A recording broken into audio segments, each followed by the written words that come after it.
Շվեյցարական Դավոսի փողոցներում խաղաղություն չկա։ Հարյուրավոր մարդիկ բողոքում են համաշխարհային տնտեսական ֆորումի եւ դրան Միացյալ Նահանգների նախագահի մասնակցության դեմ։ Դավոսն այս տարի կարծես ոչ թե խաղաղության ու տնտեսական երկխոսության հարթակ է, այլ ռազմավարական մրցակցության ու գլոբալ լարվածության կենտրոն։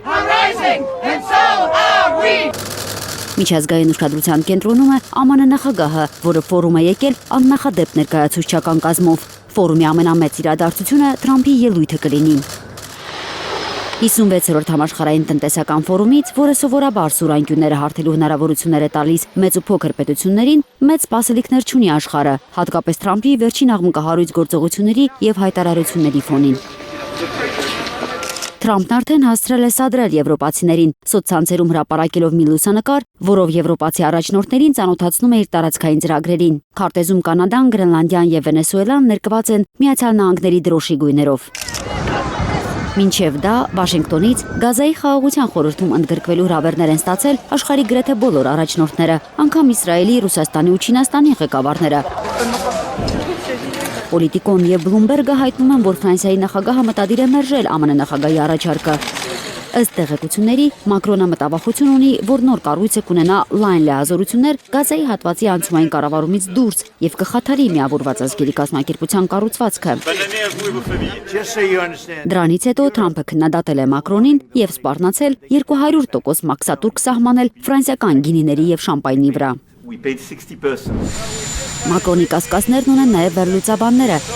Նրանք չեն բացառում, որ Թրամփը շուտով իր սեփական ՄԱԿ-ը կամ ՆԱՏՕ-ն բացի, քանդելով ըստ էության արդեն հին աշխարհակարգի չգործող թափանիվները։ Դավոսից առաջ Թրամփին գովաբանական նամակ է ուղարկել Հյուսիսատլանտյան դաշինքի գլխավոր քարտուղարը։ Խոստանալով ֆորումի իր ելույթում ընդգծել Թրամփի անհավանական ձեռքբերումները Սիրիայում։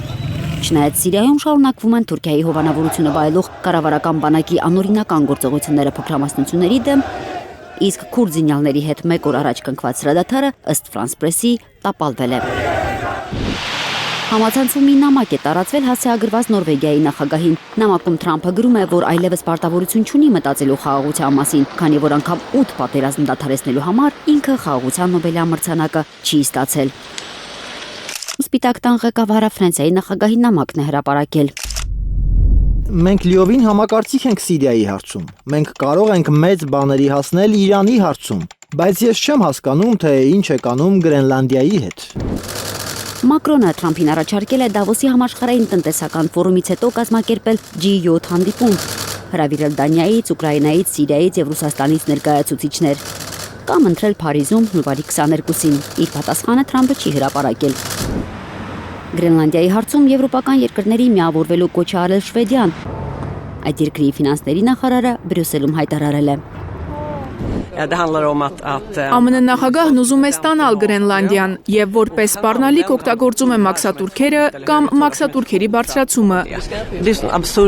Դժվար է այլ կերպ դա անվանել, քան աբսուրդ, եւ դա անշուշտ առաջնորդություն չէ։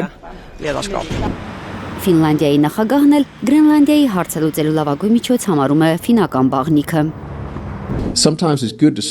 Երբեմն օգտակար է արգելակել, շոկեբաղնիկ գնալ, հետո լավ լուծում գտնել։ Ոչ ֆինական բաղնիքից, ոչ շվեյցարական աղանդերից թվում է մեծ ակնկալիքներ չունեն եվրոպացիները։ Դանիական ու գերմանական զինվորականները արդեն վայրեջք են կատարել Վիճահարույց կղզում։ Չնայած ֆորումի շրջանակներում նախատեսված է նաև Ուկրաինայի շուրջ Վաշինգտոնի եւ Մոսկվայի գլխավոր բանագնացների հանդիպումը, սակայն Գրենլանդիայի ճակատագիրը կարծես համաշխարհային օրակարգից դուրս է մղել ուկրաինական հակամարտությունը։ Ծովինար Բարխուդարյան, Անի Ղանդիլյան, Հայլուր։ Հայաստանում եւ աշխարհում տեղի ունեցող իրադարձությունների մասին առաջինը իմանալու համար բաժանորդագրվեք մեր ալիքին։ Սեղմեք զանգակը, որ բաց չթողնեք ամենահրատապը, ամենակարևորն ու հետաքրքիրը։